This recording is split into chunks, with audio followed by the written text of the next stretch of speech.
Chapter 4, The Great Escape.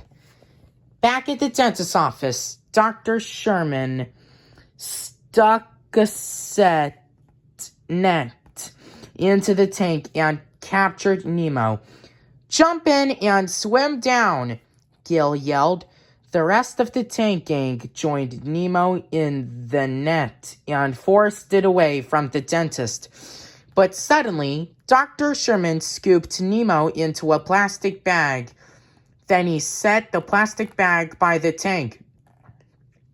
"Roll, kid, roll," the others cried. Nemo swam furiously back and forth.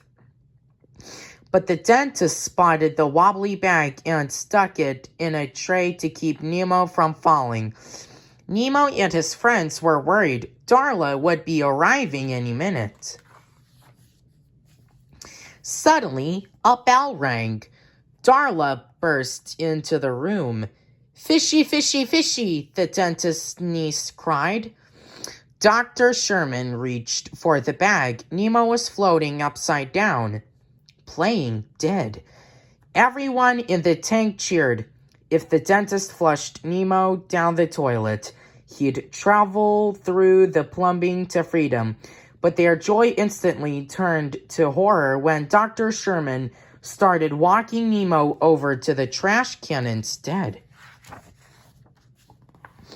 Just then, Nigel showed up on the window ledge and flew inside. The dentist dropped Nemo's bag onto a sharp dental tool. The bag began to leak. Nemo spotted Darla and played dead. Marlin peeked out of Nigel's mouth and saw Nemo floating upside down. He feared the worst. Dr. Sherman pushed Nigel back outside and shut the window. Darla picked up Nemo's bag and shook it. Gil knew he had to do anything. The other tankfish launched Gil out of the aquarium, and he landed right on Darla's forehead. Nemo fell out of the hole in the bag and onto a dental mirror on the tray. Gil flipped himself from Darla's forehead onto the tray.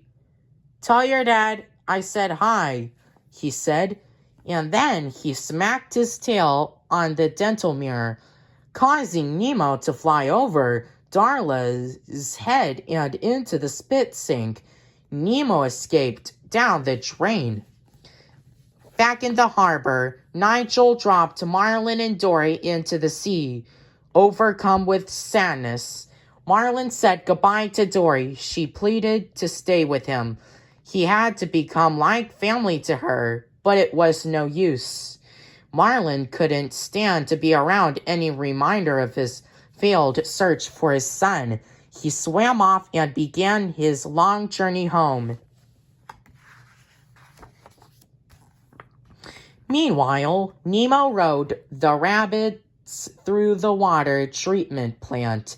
When he finally poked his head out into daylight, he was greeted by two hungry crabs perched on the pipe.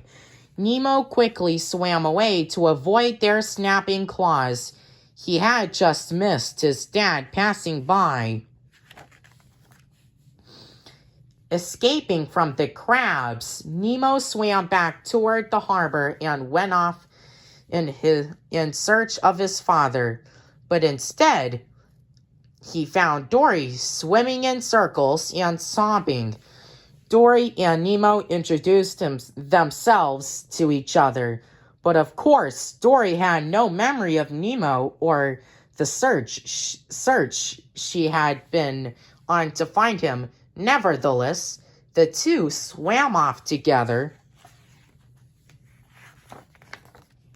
Luckily, Dory spotted the word Sydney on the water treatment pipe and suddenly remembered everything. She led Nemo back to where she had last seen Marlin. Dory described Nemo's dad and asked the crabs if they had seen him. They wouldn't talk until she threatened to turn them into seagull food. All right, I'll talk, one of the crabs cried. He went to the fishing grounds.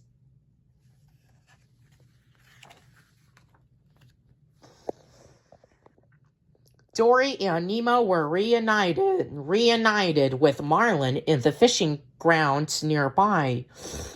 Before they had a chance to celebrate, an enormous net swept up Dory along with a huge school of groupers. Thinking quickly, Nemo said, "Let's tell every fish to swim down." Nemo swam inside the net to help. "Swim down!" Marlin cried, and soon all the fish had broken through the net. But where was Nemo? Dory and Marlin found him beneath the net. Marlin was revealed when Nemo's eyes fluttered open. "Dad, I'm sorry. I don't hate you," Nemo said. "Oh, thank goodness," Marlin cried. "And guess what? I met a sea turtle. They lived to be 150 years old." Weeks later, Marlin and Nemo raced to school. They had some amazing tales to tell, but most of their friends didn't believe them. Then Bruce and the other sharks showed up with Dory. Everyone's mouths hung open as the giant sharks greeted Marlin.